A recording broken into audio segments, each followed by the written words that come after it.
Case का तफसीली फैसला जारी। परवेज मुशर्रफ को 5 मरतबा सजाए मौत का हुक्म। फैसले में कहा गया, मुशर्रफ ने 2007 में आइन तोड़ा। उन पर आयद तमाम इल्जामात बगैर किसी शक व शुबे के साबित होते हैं। आला अदलिया नजरिया जरूरत मुतारिफ न कराती तो ये दिन न देखना पड़ता।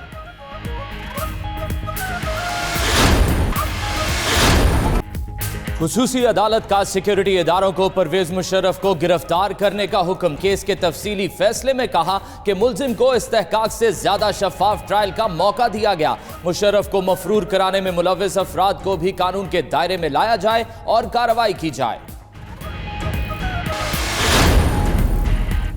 खुसूसी अदालत के तीसरे जज जस्टिस नजर अकबर ने परवेज मुशर्रफ को बरी करार दिया। इख्तिलाफी नोट में लिखा, इस्तगासा अपना केस साबित करने में नाकाम रहा। पार्लियामेंट में 18वीं तरमीम की मंजूरी से मुशर्रफ के 3 नवंबर के इक़दाम को तहफ़्फ़ुज़ मिला। मुशर्रफ का साथ देने वालों को शामिल नहीं किया गया। हुकूमत का खुसूसी अदालत के जज जस्टिस वकार का मामला सुप्रीम जुडिशल काउंसिल भेजने का फैसला। अटॉर्नी जनरल अनवर मंसूर कहते हैं, खुसूसी अदालत के फैसले को किसी सूरत कबूल नहीं कर सकते। तफसीली फैसला गैर कानूनी, गैर आईनी और गैर इखलाकी है। फैसले को कल अदम करार दिलाने के लिए इक़दाम करेंगे।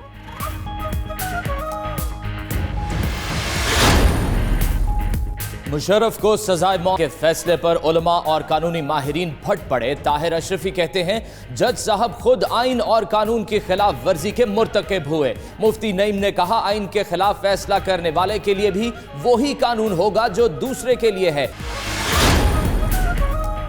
खुसूसी अदालत के फैसले के खिलाफ सुप्रीम कोर्ट में अपील करेंगे। परवेज मुशर्रफ के वकील रजा बशीर का ऐलान। उधर दुबई में जेर इलाज परवेज मुशर्रफ ने खुसूसी अदालत के फैसले को मशकूक करार दे दिया।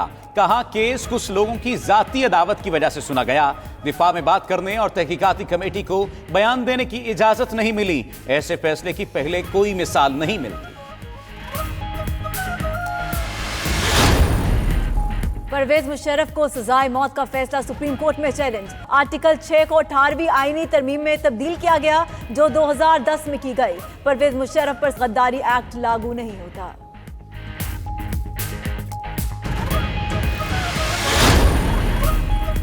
साबिक चीफ जस्टिस इफ्तिखार चौधरी की बहाली से ऐसे लोग भी जज बन गए जिनकी अहलियत और इल्म पर सवालात हैं। फवाद चौधरी का ट्वीट, कहा, आग से खेलने के शौकीन हजरात को इल्म ही नहीं कि जल भी सकते हैं। उनमें लफ्ज चुनने की अहलियत न बयान का सलीका। ये रीत नई नहीं मगर तारीख से कोई सबक नहीं सीखा।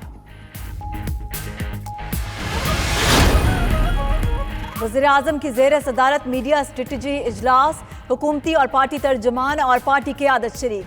ज़राए के मुताबिक इमरान खान ने कोर कमेटी के फैसलों के मुतालिक बताया, अदालती फैसलों पर हुकूमती लाए अमल से आगाह किया। मौजूदा सूरत हाल पर हुकूमती बयानिए पर मुशावरत हुई। वज़ीर आज़म ने सियासी और अदालती मामलात पर मीडिया गाइडलाइन दी। मुख्तलिफ अमूर पर हिकमत अमली से आगाह किया।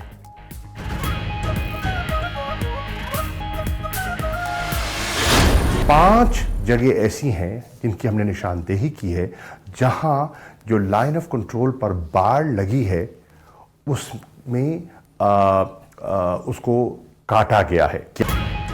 भारत ने कंट्रोल लाइन पर नस्ब बाढ़ को 5 जगह से काटा। इसके पीछे क्या अज़ाइम है? अक़दाम पर हमें तशवीश है। वज़ीर ख़ारजा शाह महमूद कुरैशी का वीडियो बयान। वज़ीर आज़म ने भारत के मुस्तक़बिल से मुतल्लिक नामवर भारतीय दानिश्वर खशवंत सिंह के अल्फाज ट्वीट कर दिए। लिखा कि खशवंत सिंह ने पेशगोई की थी, भारत में नस्ली बालादस्ती का नजरिया सर उठा रहा है। आज भारत उसी राह पर चल रहा है। वज़ीर आज़म ने खशवंत सिंह का आर्टिकल भी शेयर किया। नैब ने खुर्शीद शाह के 1 अरब 23 करोड़ रुपए से ज़ायद का रेफरेंस दायर कर दिया।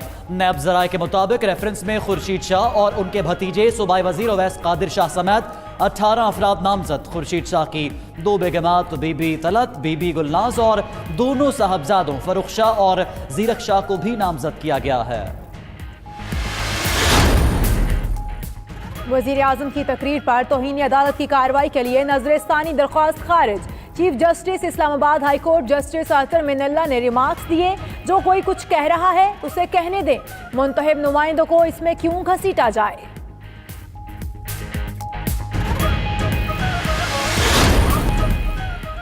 कराची में टेस्ट क्रिकेट की रौनकें भी बहाल। नेशनल स्टेडियम में पाकिस्तान और श्रीलंका के दरमियान दूसरे टेस्ट मैच का आगाज, ईशान मसूद 5 रन बनाकर चलते बने। कप्तानी के बोझ तले दबे अजहर अली 0 पर ही पवेलियन लौट गए।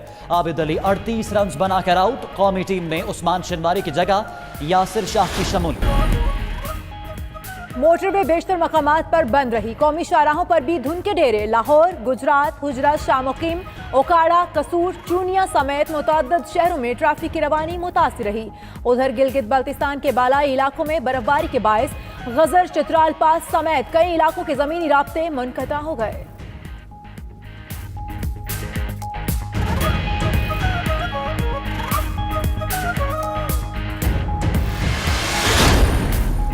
महकमा एक्साइज पंजाब में नंबर प्लेट का बहरान शदीद हो गया। 10 माह में 12 लाख कंप्यूटराइज नंबर प्लेट्स इल्तवा का शिकार। महकमा एक्साइज नंबर प्लेट्स की मद में 1 अरब रुपए से ज़ायद वसूल कर चुका है। शहरी एक्साइज दफातर के चक्कर लगाने पर मजबूर। गुज़श्ता साल खत्म होने वाला ठेका दोबारा किसी कंपनी को ना दिया जा सका। मलेशिया में 4 रोजा कोलालंपुर समिट 2019 का आगाज। तुर्क सदर तैयब उर्दवान, ईरानी सदर हसन रूहानी समेत मुतअद्दिद मुस्लिम ममालिक के सरबराहान शरीक होंगे। उधर इस्लामी ताउन तंजीम की कोलालंपुर कॉन्फ्रेंस के इनाकाद की मजम्मत। चलते हैं आज के जनरल परवेज मुशर्रफ से मुतल्लिक तफसीली फैसला के बाद जो 17 दिसंबर को मुख्तसर फैसला आया था, उसके रिस्पॉन्स में जो खदशात का इजहार किया गया था, वो आज के तफसीली फ़ैसले से वो खदशात सही साबित हो रहे हैं। आज के फ़ैसले बिलखुसूस इसमें इस्तेमाल किए गए अल्फाज इंसानियत, मज़हब, तहज़ीब और किसी भी इक़दार से बालातर हैं। अफ़वाज पाकिस्तान एक मुनज़्ज़म अदारा है। हम मुल्की सलामती को कायम रखने और इसके दफा के लिए अपनी जानें कुर्बान करने के हलफ बरदार हैं, और ऐसा हमने पिछले 20 साल में अमली तौर पर करके दिखाया है कि वो काम जो दुनिया का कोई मुल्क, दुनिया की कोई फ़ौज नहीं कर सकी, वो सिर्फ पाकिस्तान ने और अफ़वाज पाकिस्तान ने अपनी अवाम की सपोर्ट के साथ उसको हासिल किया। मैं पिछली बहुत सारी प्रेस कॉन्फ्रेंसों में जब भी आपसे बात की तो nature and character of war के ऊपर बात की कि हम कन्वेंशनल जंग से सब कन्वेंशनल जंग और उसके साथ लड़ते हुए बेहतर होते हुए आज हाइब्रिड वॉर का सामना कर रहे हैं। तो हमें इस बदलती हुई nature and character of war का भरपूर एहसास है। उसमें दुश्मन, उसके सहूलतकार, आलाकार, उनका क्या डिज़ाइन हो सकता है, वो क्या चाहते हैं, उन सब की भी हमें समझ है। जहां दुश्मन हमें दाखिली तौर पर कमज़ोर करते रहे, अब उस दाखिली तौर पर कमज़ोर करने के साथ साथ बैरूनी जो उनकी ख़तरात हैं, उनकी तरफ से भी आवाज़ें उठ रही हैं। आपने देखा होगा इंडियन आर्मी चीफ का कल का क्या बयान आया, उनकी लाइन ऑफ कंट्रोल पे क्या कोशिशें हैं। तो मैं बताना ये चाह रहा हूँ कि मुल्क की सलामती का एक अहम अदारा होते हुए हमें इस कंप्लीट पिक्चर की विजिबिलिटी है कि किस तरीके से पाकिस्तान को दाखिली तौर पर कमज़ोर करने की कोशिशें होती रही और अभी भी हो रही हैं, और उसका फ़ायदा उठाते हुए जो बैरूनी ख़तरात हैं वो कैसे इम्प्लीमेंट हो सकते हैं।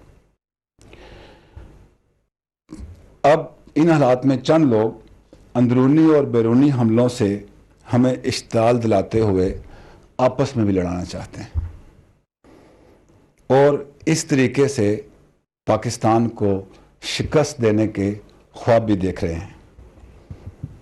ऐसा इंशाल्लाह नहीं होगा। अगर हमें थ्रेट का पता है तो हमारा रिस्पांस भी इन प्लेस है।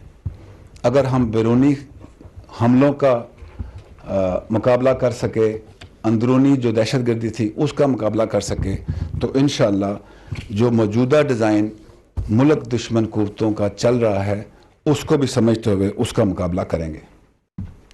जैसा कि आर्मी चीफ ने कल SSG हेडक्वार्टर के और वहाँ पे कहा था कि हमने इस मुल्क को इस्तेहकाम देने के लिए बहुत लंबा सफ़र किया है, बहुत कुर्बानियाँ दी हैं, अवाम ने दी हैं, अदारों ने दी हैं, अफ़वाज पाकिस्तान ने दी हैं। इस इस्तेहकाम को हम किसी भी सूरत रिवर्स नहीं होने देंगे। हम अपने कदम जो बढ़ते हुए कदम हैं इनको पीछे नहीं हटाएंगे और अंदरूनी और बैरूनी दुश्मनों को इंशाअल्लाह नाकाम करेंगे।